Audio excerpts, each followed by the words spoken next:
Welcome to a new episode of Southern Tomfoolery Unlimited, the interview show where we like to actually STFU for once and let our wonderful guests tell us all about the awesome nerdy things going on in their lives.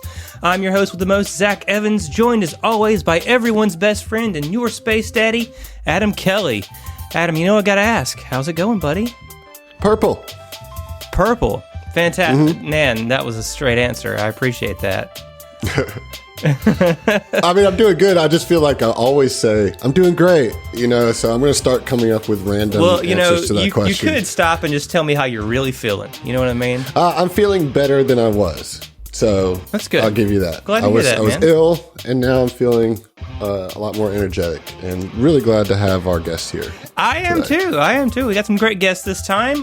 We are joined by some great guys, our brothers in arms in the Failed Fortitude Save Collective, some other northern frigid living individuals. I don't know how you guys do it, but anyway, here's Allard and Kyle from the Dice Crisis. Gentlemen, it's great to have you on. Hey, how's it going? Hello. It is very frigid up here. Thank you for noticing. We were born and raised what's the here, temperature right now? The temperature right now is... Oh, shoot. It's not going to tell me right off the bat. Stalling. Kyle, tell a joke. I guess it's 32.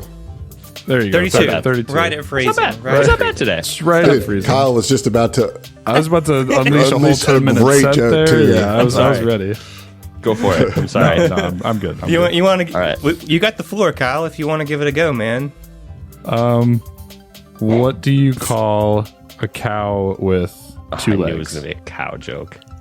I don't know. What do you call a cow with two legs? Lean beef.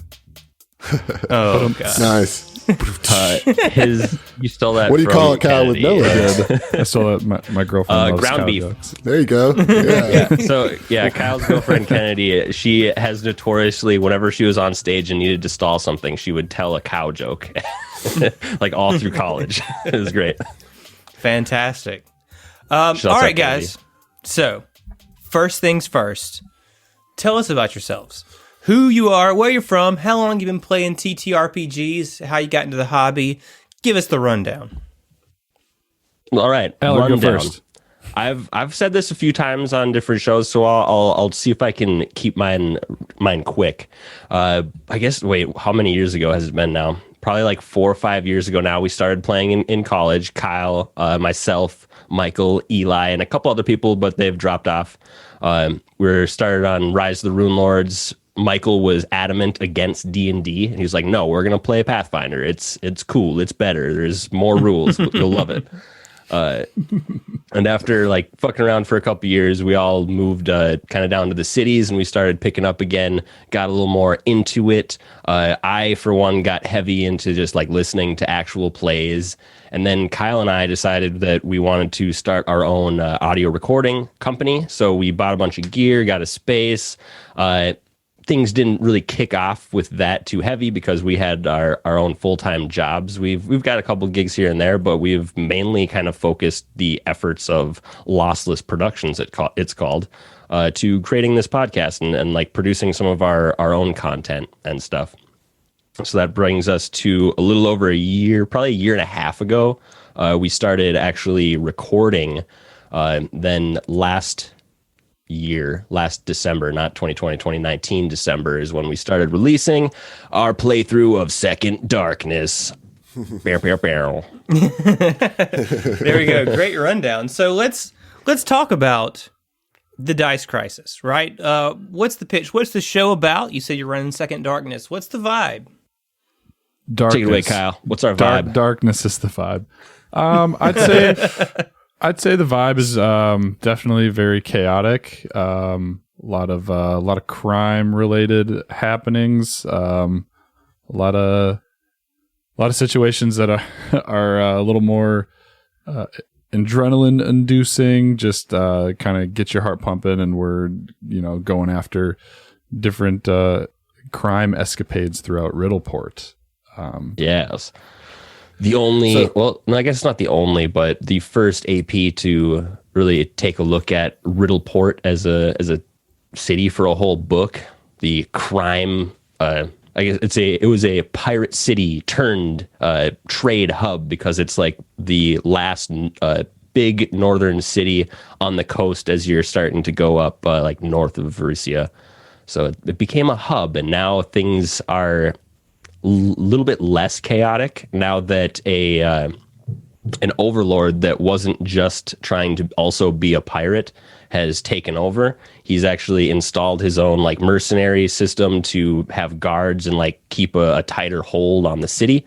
And we see the kind of the ecosystem of crime lords instead of like noble houses controlling the city. And I think that gives it a fun little vibe. I really like it. There is an order, but it's not a lawful order. So yeah, exactly. It's like you can get away with a lot unless you're like stepping on a crime boss's shoes or territory, and then all of a sudden the laws might spring up, or you'll just have a bad time. Or they'll take the... So what vibe does the Dice Crisis bring to Riddleport?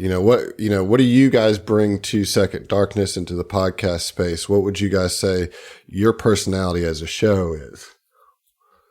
Our personality as a show is probably a little bit more... I mean, so the first book, I think, I feel like we laid out our vibe pretty good there, because the first book is basically a big sandbox. So I, as a GM, really let my players kind of go out and figure out their own stuff, while I just had the actual main events just kind of ready to sprinkle in when they felt right.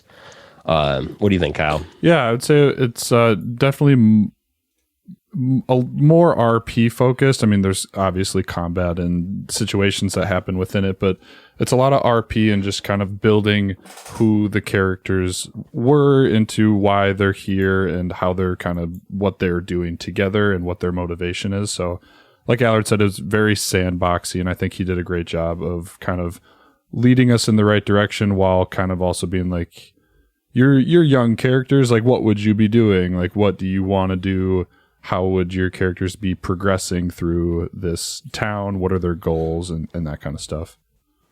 Yeah, and on top of that, all of my players decided that they had family still. Like they either were an 18-year-old characters, Michael and Eli are both like 17, 18-year-old characters, so they still had like family ties to the city, and Crow is like 25, Kyle's character.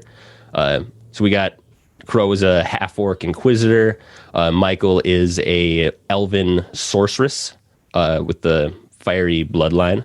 And we actually are playing her as literally a 17-year-old elf.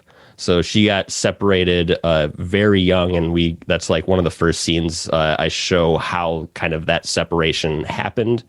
So she's really kind of an interesting, I don't know, blossoming character in a way. You kind of get to see how she feels. I don't know. It's interesting. I'm not sure if I can articulate exactly what I mean by that. Well, 17 is extremely young for an elf. Yeah, baby elf. Don't hit maturity until like 100, right? Isn't that? Yeah, basically. Or is that 5e? I don't know. I think that's still kind of Pathfinder similar kind of vibe.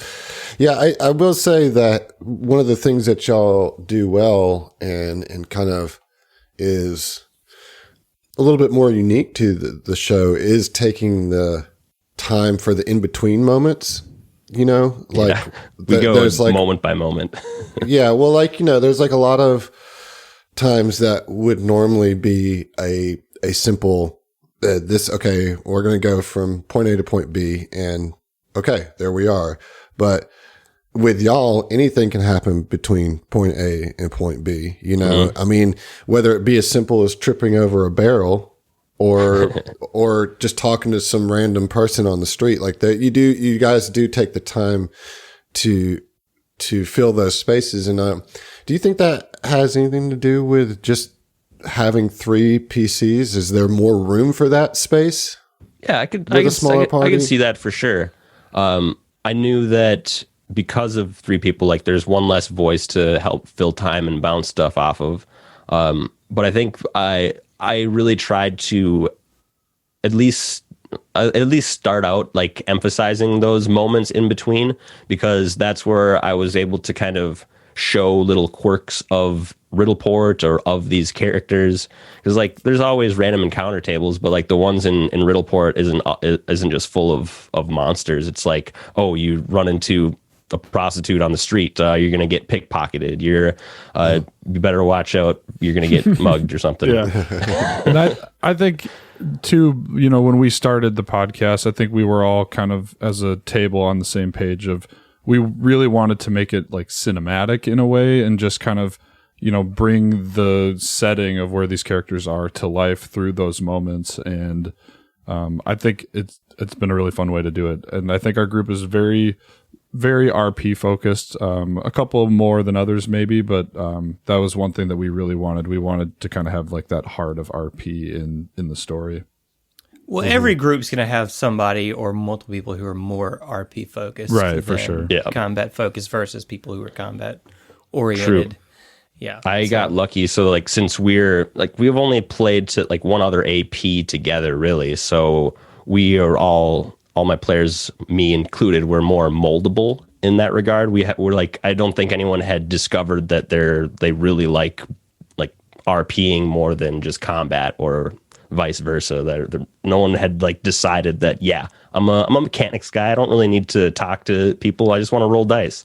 So I got to really kind of bring it out of them in different ways. Yeah, it's awesome.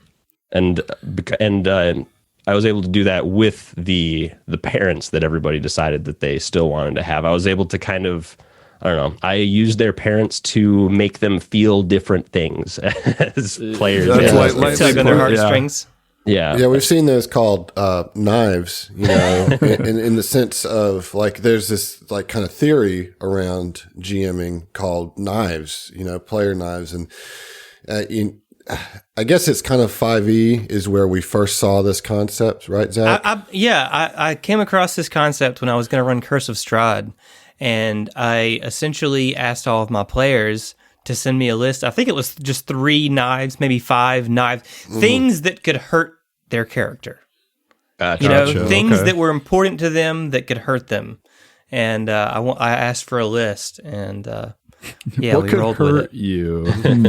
Yeah, like, I mean, it's a lot to ask of your players, I guess, but like, you know, if you're, you know, it's for the purpose, like you're saying, Allard, to connect these characters and root them more in the story, and like for the players to have these personal connections that you can leverage as motivations to progress the story, for better or worse. For sure. Yeah, and absolutely. that's the beautiful part. Yeah, better or worse. It's one or the other. Yeah, I just had to find my own knives. I didn't ask them what their knives were. Yeah, Next time, you know, just ask them. Worst they can say is no, I guess. Because I hadn't really heard of that little concept before, but it makes total sense. It's like saying, I mean, the opposite of what your character's need is to like progress the kind of whole story circle around. Yeah, it's cool. Absolutely. With having such a young cast of characters, do you guys get into a lot of flashbacks, or is everything present action? I do a lot of flashbacks. Maybe not a lot. I think you guys probably do flashbacks a little bit more. We're pretty heavy-handed with them, for sure. Yeah, but like love them, love those doodly doos.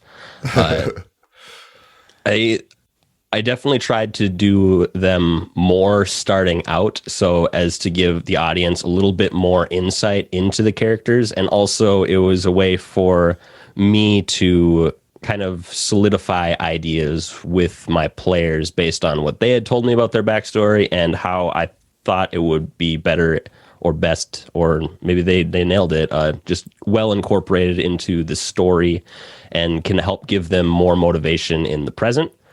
So like them being young, there's not a whole lot of time for flashbacks to have happened.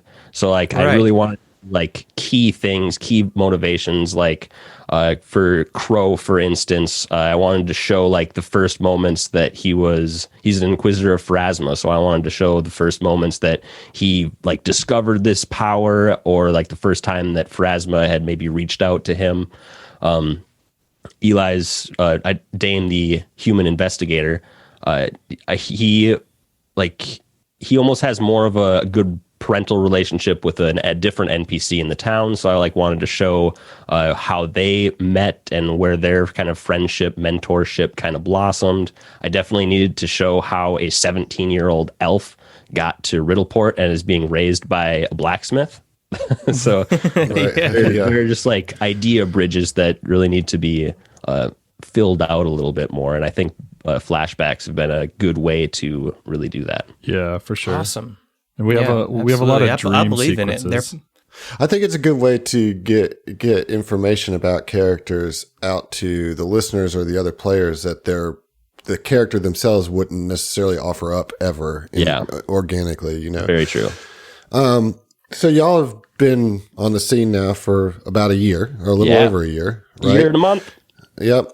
So what have been some of the biggest surprises for you as podcasters, or your favorite moments as a cast since joining the Paizoverse? Well, the best thing is being welcomed by my brothers and sisters of the Failed Fortitude save. That definitely didn't expect to just be so welcomed into the community by other podcasts and just like brought under wings left and right. I really love that. Yeah, I would echo that for sure. Definitely the community and just the listener base too, for sure. It's a lot of fun. That's what we were kind of like wanting and hoping for when we put this out. Like we were hoping, you know, that there would be some attraction towards it and that it would start to build a community. So I think that's definitely the best part. And the story, I would say, just playing through as a character, it's a lot of fun. Yeah, absolutely. I tend to agree about the community. I mean, I know we sound like broken records when we get on these shows and talk about it all the time, but it really is like the most rewarding aspect of doing it. Yeah, absolutely. So listen, you guys, Second Darkness is a D&D 3.5 module that you've converted to Pathfinder 1E. Yes, sir. So tell us kind of about that process. Like, what kind of steps do you have to take to make that happen? What are the easy parts and the difficult parts that go into that conversion? Well, luckily enough, like Pathfinder was built off of 3.5. So a lot of the stat blocks of monsters are kind of readily available now because they're like in the first bestiary because they knew that they were going to have to like backtrack those. So I haven't run into any specific monsters that hasn't been already turned into a Pathfinder monster. So that's nice. Some of the special just NPCs or enemies like that, I go into Hero Labs and kind of remake them as Pathfinder NPCs. But a lot of the checks and stuff that are just written into the book, I feel like I don't necessarily have to change much. I mean, if it's if they're trying to do like a seek, is seek one of the D&D ones? Seek or gather information or hide checks. I know kind of just off the top of my head a better or the Pathfinder skill that would take the place of that. And it seems like D&D, their DCs are a bit lower than Pathfinder's. So sometimes I kind of recalculate those, but for the most part, if we're like searching through a room and it says that it's going to be a DC 20 search check, I'm just like, okay, a DC 20 perception check instead, and kind of let it fly a little bit more with that. So you would say that for you guys anyways, in your experience, that one of the key differences between 3.5 and 1E is skills. I've always wondered kind of what separates 1E out from 3.5, you know, because they are built on top the same engine, so to speak, you know. And so I don't know enough about either one of those particular systems to know where the key difference is. And it sounds like to me that the main thing you're coming up across, at least for your purposes, is that there's a different array of skills. Yeah. Pathfinder kind of consolidated or added different skills together. Like I'm pretty sure there was a hide check and like a move silently check, and they just put those both into stealth and just little gather information, and is just in the diplomacy checks now. I think there was 3 different skills that could all be funneled into perception pretty easily, like search, listen, maybe something else. But yeah, I think the main difference that I've come across is just like the skills. I also think that 3.5 it's a little bit softer than Pathfinder 1E. Like as far as the difficulty of some monsters or the difficulty of encounters, I feel like they had if you go straight up against their D&D encounter with Pathfinder characters, it always seems like the Pathfinder characters are gonna like wipe it pretty hard. So I feel like do you think that might be because Pathfinder characters, 1E characters, are kind of built to be more heroic from the get-go over 3.5? Like, are they just a stronger character at start? Potentially. I think it feels definitely like the Pathfinder characters are stronger than what the books kind of expect them to be. But I think that also it's been okay for us because we're a player down of what they're typically written for. So it just right there's a little bit of balancing kind of already done for me. But yeah, it seems like the DCs, some of the, because I hardly ever see, I mean, in 5e, I hardly ever see anybody make a check with a DC over 25. But in Pathfinder, like you'll run into a locked door where the check is 35 or some trap is a 32 perception check and something like that. It just seems like there's just a little bit of difference between the difficulty, the standard difficulty of the D&D 3.5 and Pathfinder 1E. Otherwise, it's pretty easy to just kind of convert on the fly. A little easier than going to 2E, anyway. Yeah, quite a bit. For sure. Yeah, everything changes. So one of the things about your show is that you guys have a pretty fantastic collection of Foley and sound effects. So can you tell us a little bit about how you go about capturing some of those sounds, or what the editing process is like when it comes to adding those effects in? Word. So in college, I had gotten into doing sound for film for some friends.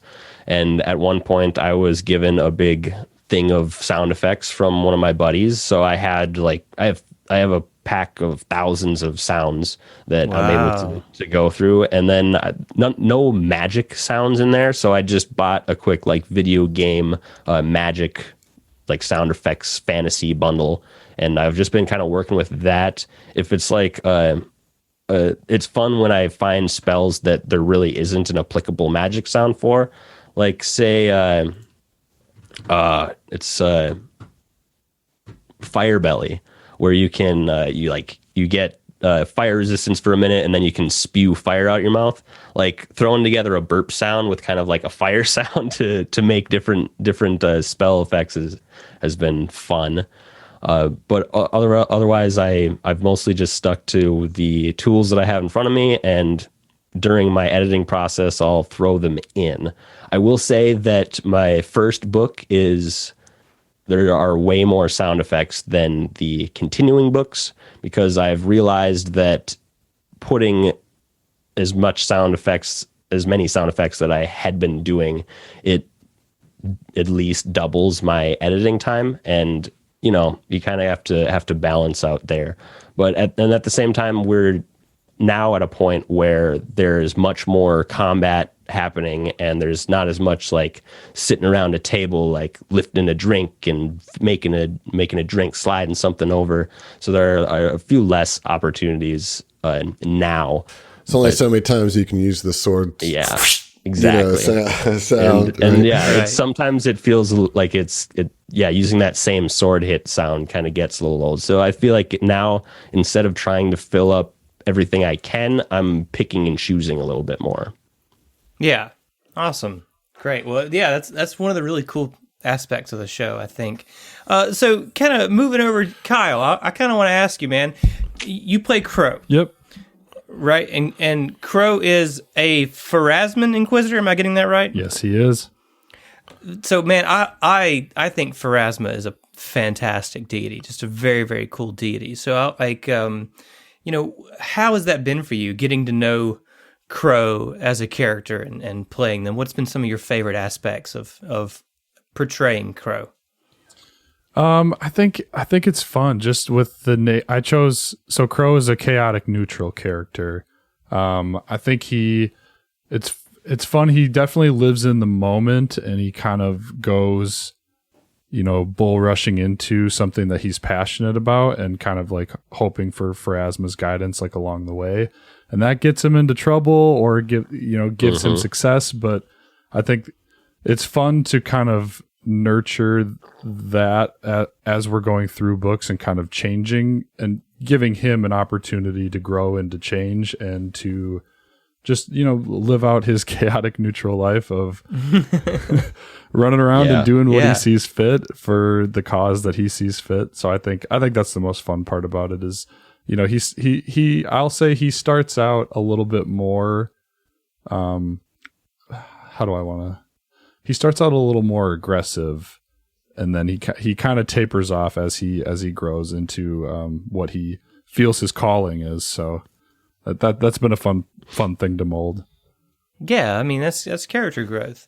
So what about mechanically as an Inquisitor? Because I've never played 1E personally, but I always hear that the Inquisitor is a fantastic class. So what do you think about Inquisitor? Yeah, I've been having a lot of fun with it. I think one thing I've played a couple. So like the characters that I've played for our AP run of Rise of the Rune Lords, I played a rogue, so that was just more combat focus. And then whenever we do certain like one-off stuffs, I always find myself picking a spellcaster. So the Inquisitor I thought was a good marriage of both of them. A lot of up close combat opportunities, but combined with the divine magic and the spellcasting ability was just a really fun idea to me. I could be up close and I could be doing some damage, but I also have the potential to hang back if we're kind of trying to sneak up on something, or so just kind of playing both of those worlds simultaneously has been a lot of fun.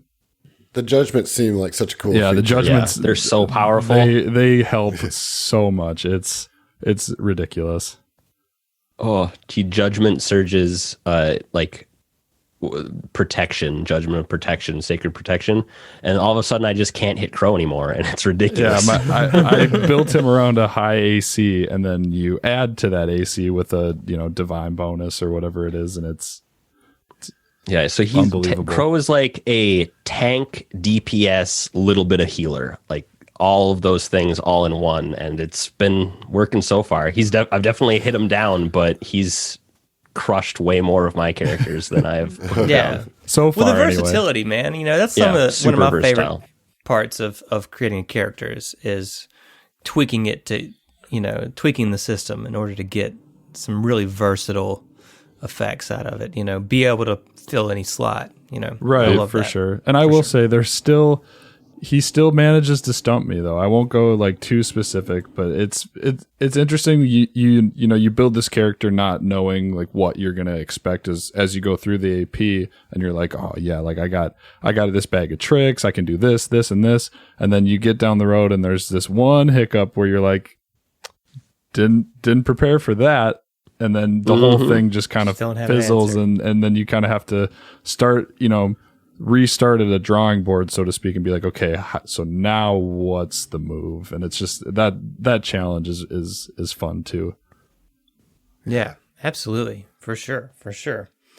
Okay, so let's shift gears again real quick, and being a part of the aforementioned failed Fortitude Save Collective, Allard, you're one of the 4 GMs that on the monthly live stream of GM Happy Hour, where you, Adam, Griff of the Hideous Laughter podcast, and Tyler from MinMaxed all gather around and enjoying some libations and offering up valuable tips, tricks, and discussions for other GMs, and taking listener questions with your, I would say, now signature smoking jacket and crystalline decanter. Oh yeah, I'm bringing that back next time too. I'm bringing back my old setup. There you go. So how have the GM Happy Hour productions been for you so far? Are you enjoying them? What's been some of your favorite discussions, and have you learned anything valuable yourself? Oh yeah, love them. Love getting together with these guys and just like basically just talking shop for and with people. Our last one of character NPC was one of our better ones. I probably learned the most off of like the prep side and just like being the welcoming GM that is conscious of all of the different types of people that one could have at their table, and how to just successfully give people the opportunity to play and have fun. I've definitely learned a lot from those ones. Awesome. Awesome. So can you guys give us, like, I mean, since I got both of you here right now, do you have an idea of what your next GM happy hour is going to be? Adam and Allard specifically. Oh, shit. We definitely do, yeah. Should I say it? Yeah, go for it. Let's see if I have the... Oh, okay. I think the topic title is going to be player immersion. So extra things besides what the AP gives you that you can give to your players, or just like general setting and stuff to help just people have more fun around the table and really get into the whole vibe that you're trying to create session to session. Like, Nice. whether it be like music or physical handouts or, lighting, even, all the different things that you can do kind of that aren't necessarily outlined in an adventure path, that you can help bring your players into it. And it's going to be on the Dice Crisis Discord this time. So, Ooh. yep. Yeah, I'm gonna have to get Discord Nitro or whatever, so I can have more people in the chat. Just make sure you turn off the the idle. If you're not active for so long, it punts you into an AFK room. That's the worst. It happens like every time. It's terrible. Noted.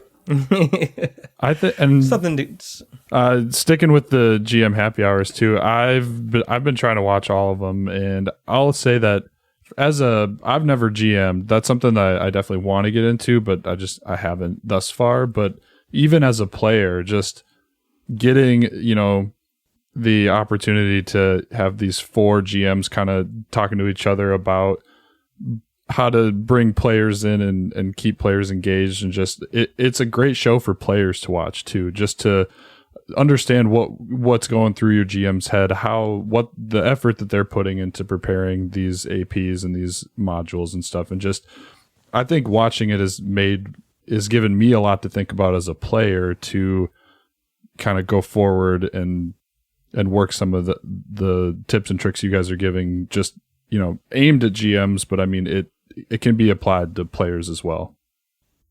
Absolutely. I mean, with you've been there throughout all of them. I think both of you have pretty much been in the audience for both of them, or for all of them.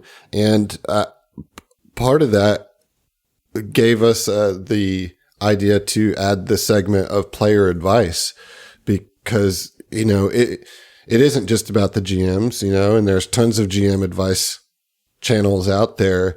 And so, because of our 2 players, Kyle and Zach, and the others of you that are always there kind of egging us on throughout those discussions, it's now GM Happy Hour has grown to where we actually have a segment where we're going to offer player advice on the topic at hand, because it should be, I think one thing that you'd get out of GM Happy Hour is we always say it's a table commitment. You got to know your table, and everybody's got to be involved. So I'm glad that you're enjoying it, Yeah, Kyle. absolutely. Yeah, what are your guys' favorite episodes so far? Oh, I don't know. I mean, some of them are more fun to meme on, and some of them are like really good, actual advice and stuff. I think the one on character death. Yes, Tyler and his soft magic systems, man. That one's a classic. I think the character death one was particularly really interesting for me. I've never had to really deal with character death as a GM, and so I thought that was really enlightening, and definitely took a lot away from that. personally. What about you, Kyle? Did you already say which one was your favorite? I don't know. No, I do like the character death one because it's one of those things where, you know, maybe some people don't want to think about it right away, but it's like, yeah, you know, there is the potential that you're going to put a lot of time and heart and love into this character, and they're going to die. So I think that was a really good one. I think I'm going to echo Allard and Adam on I guess I don't know if Adam said it, but the one on the NPC, you know, the NPC interaction and how that goes into. I think you guys took it. You guys took it way farther than I expected you to, and kind of how you guys were, like I said, including like the characters or the PC's point of view from that. I think that was my favorite episode. That was the one that I took the most from to kind of put into my play. So I'd say that was my favorite. Cool. Awesome. Adam, do you have a favorite? I liked the one about handling issues that arise at the table, because that one surprised me the most with the like level of depth and applicability that we got to on that. And I thought, I was really worried going into it that was going to be like a kind of not so fun one, because we're just talking about all this bad stuff that could happen, but it turned out to be like really like positive conversation, you know? And so that was, I think that was probably an important conversation too, for sure. Mm-hmm. Mm-hmm. And to your point, Kyle, about, you know, what you can get out of that as a player and not just a GM, you know, I think that one really gives you a lot of information to go on, you know, and a lot you can take away from that. So, the GM happy hours has been great, and it's just awesome to see you guys come together, you know, once a month and talk shop. And I think there's a lot you can take away from it for sure. Yeah, I mean, Allard is kind of like our sleeping genius of the four of us, because like, I'm blushing because he's. Well, I say that because it's like, you know, the other three, we're all like, oh, we've been forever GMs forever, and you know, like we'll just be going on and on and on, and then all of a sudden Allard will just pop in with this kind of like really thoughtful and like out of left field comment that's like so on that the three of us hadn't thought about. And I think a lot of that comes from you being one of the more newer GMs to the field, you know, and so maybe a little less jaded or a little less, you know, stuck in your ways, you know, a little bit. I don't have any ways yet. Right. To that point, what advice would you offer to those starting up a new actual podcast today? Actual play podcast. Podcast. A real actual podcast. Not like what we do, but an actual podcast. Actual one. Well, to start out, you're going to want to find an AP that you feel as a GM, if you're GMing, or even as the players, that you can all like picture in your mind really well, because the better you can picture what's going on in your head, the better you can describe for the audience, and a better kind of a better experience they'll have, because everyone's clear on what's going on. That's kind of why we picked Second Darkness, because everyone had this very good like just feeling about the settings that we're starting out in. I immediately, when I read Riddleport, I was like, all right, so it's what's the town in Pirates of the Caribbean? Singapore. It's kind of like the Singapore kind of Pirates of the Caribbean type town, a little bit more fortified, and there's a little bit more laws going on, but I had a clear picture of the chaos that the town is supposed to be. And then like everybody was super into the prospect of visiting I always want to say Underdark, but that's D&D. The Darklands. The Darklands is like the back half of the AP, you know. Ooh. So you would say an engagement with the AP is the first and foremost advice to new podcasts? And then like the next, I'm sure Kyle would agree with this, have the proper equipment to make a clear listening experience. Because you're not gonna pick up a book and like try to read blurry letters and stuff, you know? You want to be able to have a clear medium of telling your tale. So, and I know that's a threshold to get by just because audio equipment is expensive and stuff. But I mean, you're going to get a lot of use out of it, and it's worth the investment. I agree 150% with I agree too. And I will say regarding the expense, it's not important to have the best equipment when you start, but it is important that everybody has their own mic, you know, and that there is some thought put into how it sounds, because that is what you're asking people to do, is listen to it.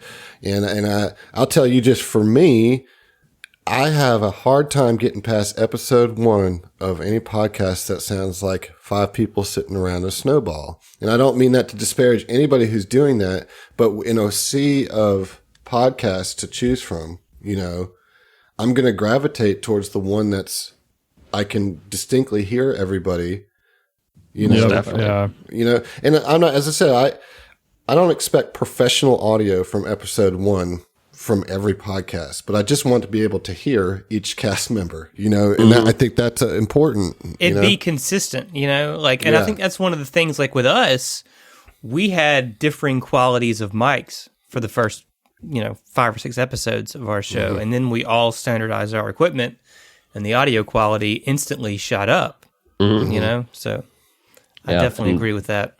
Did you guys start out everyone recording locally too? No. We started out remote. Gotcha.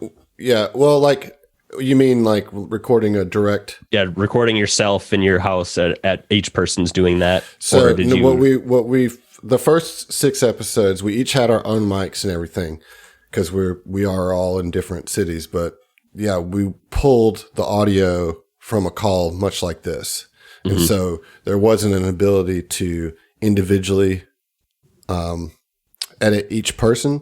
But I think after episode 5 was when we made the call to, like, okay, everybody needs to download this DAW and go ahead and record directly, and then send me the files for more clear editing. And it makes a difference. You know, you can edit out those coughs, you can edit out those interruptions, you know.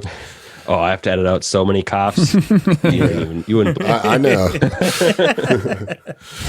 Yeah, but there's free software. You know what I mean? So that I mean, like getting to the expense, it's not even about like Adam said, having the best. It's going from, you know, poor to good is a bigger jump than going from good to great. I would say it's just having all those pieces in place. Whether, you know, you can have $50 mics, but as long as you have enough and you have a decent soundboard that they're going into, I mean, it's just having each piece in place, and then as you go, just giving little upgrades here and there. But I think to start out, just you got to have the package and then move from there. Yeah. Agreed. Good table chemistry doesn't hurt either. Right, for sure. Yeah. Equipment aside. You definitely want everyone to get along. And that's the secret. And to be committed. That's number 3. Everyone should be friends. Yeah. Unless you like an antagonistic kind of game, I guess. If you want somebody who hates everybody, that could, if it doesn't, it's harder to do. It's harder to do, but if it doesn't really grind things to a halt, it could create some fun drama in some listening situations. As long as the chemistry is good. You don't have to like each other, but the chemistry has to be. Yeah. Right. Like, we've definitely had some points where, like, Elion got mad at Crow, and it was like, ooh, that's cool, but we're all friends, so, like, that didn't really transfer into the characters real maybe life. weren't in the moment, but we were friends. Yeah. Right. Yeah, for sure. And that matters, you know? It definitely matters. The ability to take a step back from your character and, look, we're cool, you know? It's just... This is just the same. And then on top of table chemistry, I think you also have to, you know, like the GM Happy Hour talks about, like the table contract. I mean, it's definitely a bigger contract when you're going into, you know, we want to release weekly episodes. We can't get behind. We got to stay consistent. You need to find a group of people that's going to have that same level of commitment. It's really tough if someone is, you know, I mean, rescheduling is a whole different thing, but if someone's just, you know, flaking, or, you know, oh, it's just a game, I don't feel like it this week, you know, that's a big part of it too, for sure. Yeah. Consistency absolutely matters. If I recall correctly, there was one episode that you guys it didn't record right, didn't come through. How did you handle that? I lost it. I was probably transferring. Did you check under your bed? So it's funny that you bring that up because I found that episode and it was literally right in front of my face. So I'm gonna have to send that full episode back out into the ether. You know. Dun, dun, dun. Did you really find it? I found it, Wow. and I found it. And I was like, I'm stupid. How did I not see it here? Episode 47. But it just took reemerged. like So a couple exactly months. how many coughs did you edit out on that episode? Too many. But yeah, the lost episode has been found, and it's Oh, dude, that's now Patreon. Like, stick that into the Patreon. We're thinking about what to, Lost episodes. I think that's a great spoiler, but yeah, we're thinking about what to do with that. Yeah, well, I mean, it had to feel good to find it, though. You know. yeah, it was definitely a facepalm moment, But a good one. Yeah. But I brought it up to point out that things can happen sometimes. Yeah. Technology is not infallible, and so being able to Neither am roll I. with it. Yeah. What did you do? Yeah, exactly. Yeah. How did you handle that?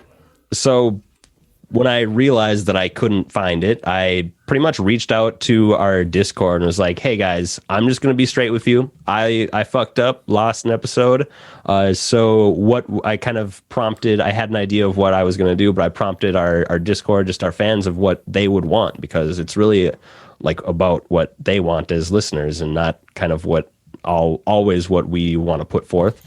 But we ended up just doing like a recap episode. Luckily, it was mostly a battle episode, so we were able to just kind of easily talk over through the main points, the things that had happened. There was a little bit of RP in the beginning that I think was worthy. But yeah, then we just kind of took that moment to then again check in with all the characters and just talk about their headspace, and then move on with the next episode the following week. Well, yeah, I think it was a fantastic example of kind of the resilience that you guys showed on that, and how you kind of have to be resilient and work through potential hiccups that might come up in the recording process. It's an interesting case study for sure. Definitely.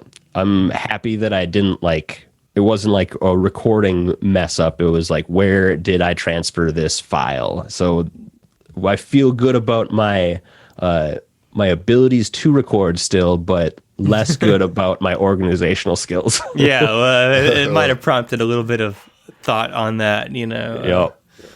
Make sure I got this folder clearly marked and everything. Yeah, for real. It was like, yeah. It was stupid. But we got it now, I guess. So we'll find something to do with it. Look for the lost episode of Dice Crisis coming Lost soon and somewhere. found.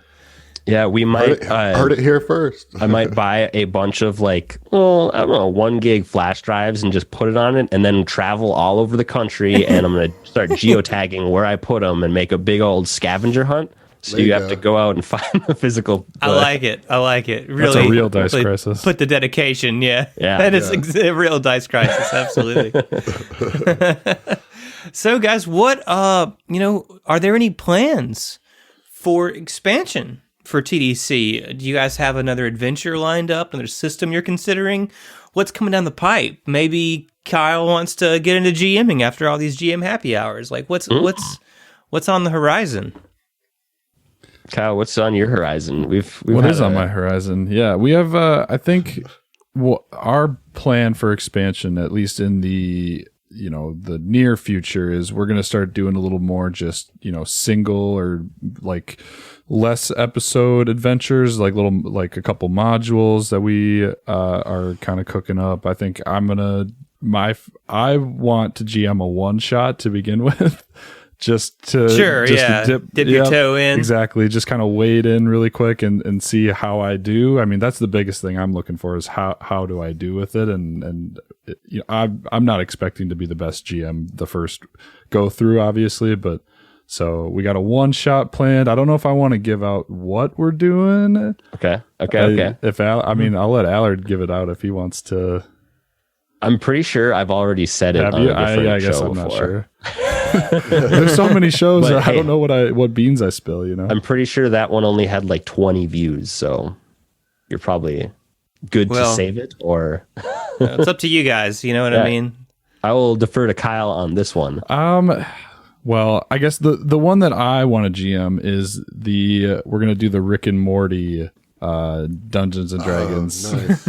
Oh yeah. That'll Okay. be a lot Yeah, of it's fun, aimed yeah. as a one shot, so I'm hoping we could just do it in like just one little Twitch stream, and then kind of we're trying to get some YouTube content going, some visual stuff to kind of add to the podcast. So I think a lot of the one shots that we're doing, they'll be focused around visual as well as audio, obviously, but having that audio visual is something that we're looking to do. So that's one that I'm in GM. It's not going to be the first expansion that you see from us, but it's one that'll come down in the more later future probably. So I'm going to leave the ones that are coming more soon. So I'm going to leave those to guess. A little under wraps. Should I? Okay, I won't spoil them. But Michael's module that he has had prepared for over a year now, because like we had plans on adding this visual component, visual episodes and stuff like that for a while now, but like COVID really threw everything off schedule. So Michael has had a module prepared, and he's built some actual like 3D terrain maps. And Michael's stuff a visual for it. artist. So we're excited to actually get to see what he made for us. Awesome. Yeah, Eli- that's fun. Eli That has sounds also like some exciting stuff for the Dice Crisis. What about Eli, real quick? Eli has a couple. I think he's. I don't know if he's super serious. Like I don't know if he wants to do it for fun or as more content. But he's been really digging the sound of Skulls and Shackles lately. I know that's already been done, but that's just something that he thinks would be really fun. We also have another D&D, but the Stranger Things D&D box set. That was another one that we have just like on our shelf that we could run. But besides these extra little tidbits coming down the road, we don't necessarily have a big AP lined up as of yet. But we are on the verge of launching an actual website and then our Patreon too.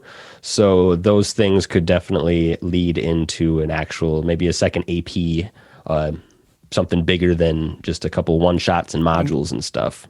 Right. Well, dude, I mean, it's a lot of work, you know. Yeah. Everything you add to the production is a lot of work, and so you got to make sure that it's worth your time, or that you have the time Exactly. to put into it, for sure.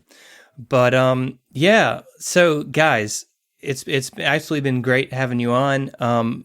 Just real quick, like, where can people find you if you're not listening to the Dice Crisis and you want to get into it? How do we find you?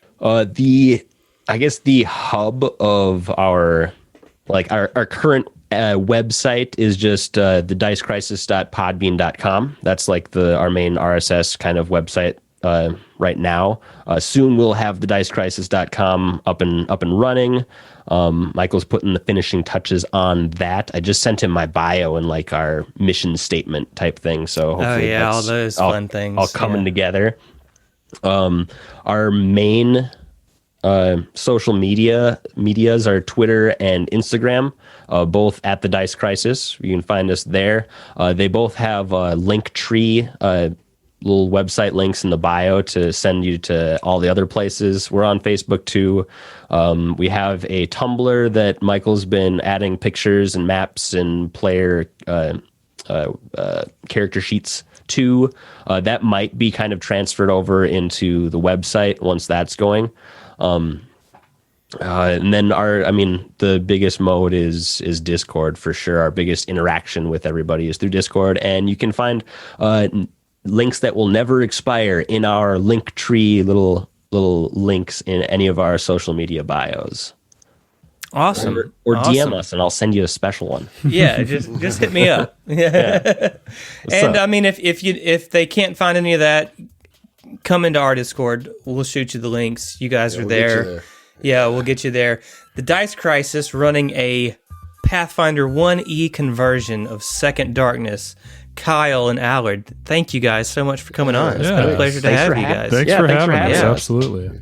Yeah, Love chatting with the boys. All right, and we'll do it again. And until next time, folks, we'll see ya. Say it with us. Come on, guys. I didn't know. No. Give it to us. All right, 3, 2, 1. We'll see ya. There you go. Thanks. This is great.